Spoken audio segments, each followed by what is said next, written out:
পূজার আগের দিন আমরা বের হয়ে যাই প্রতিমা আনতে এবং আমার সাথে ছিল ছোট ভাই প্রান্ত।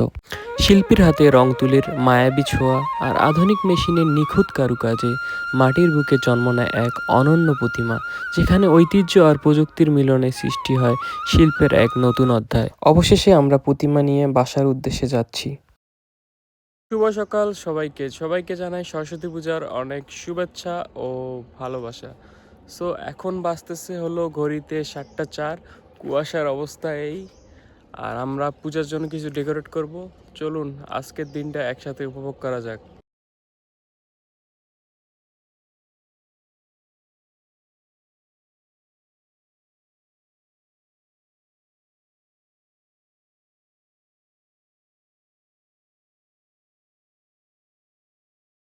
সরস্বতী পূজার আগে গায়ে হলুদ দেওয়া হয় শরীর ও মনকে পবিত্র করার প্রতীক হিসেবে। হলুদকে হিন্দু ধর্মে শুভ ও মঙ্গলজনক ধরা হয়। এটি দেবীর কাছে নিজেকে শুদ্ধভাবে উপস্থাপনের একটি রীতি, তাই স্নান করার আগে গায়ে হলুদ দিয়ে নিলাম। ফাইনালি রেডি হয়ে গেছি, দেখা হচ্ছে পূজার মণ্ডপে।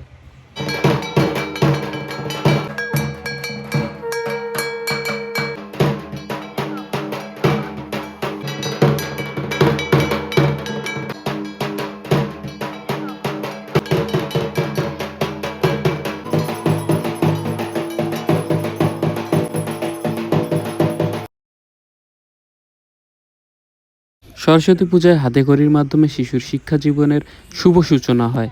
জ্ঞান দেবীর আশীর্বাদে প্রথম অক্ষর হয়ে ওঠে ভবিষ্যতের আলোর পথ।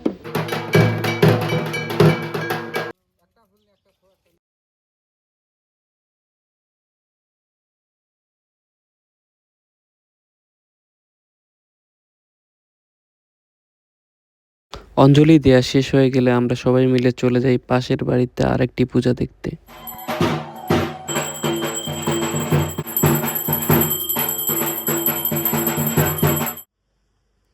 ফাইনালি পূজা দেখাও শেষ এবং অঞ্জলি দেওয়াও শেষ। অঞ্জলি দেওয়া শেষে আমি বাসায় চলে আসছি, আর কিছুক্ষণ রেস্ট নিয়ে যাব হলো কুড়িগ্রাম সরকারি কলেজ ঘুরতে।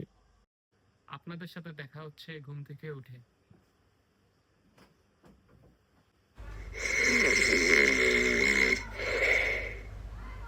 ঘুম থেকে উঠে দেখি সন্ধ্যা 7টা বাজে, আর আমি আমার ফ্রেন্ডকেও বলে রাখছিলাম যে একসাথে ঘুরতে যাব, কিন্তু যাওয়া হলো না। যাই হোক, আসছে বছর আবার হবে। जय जय देवी जय जग जननी जय जय सरस्वती।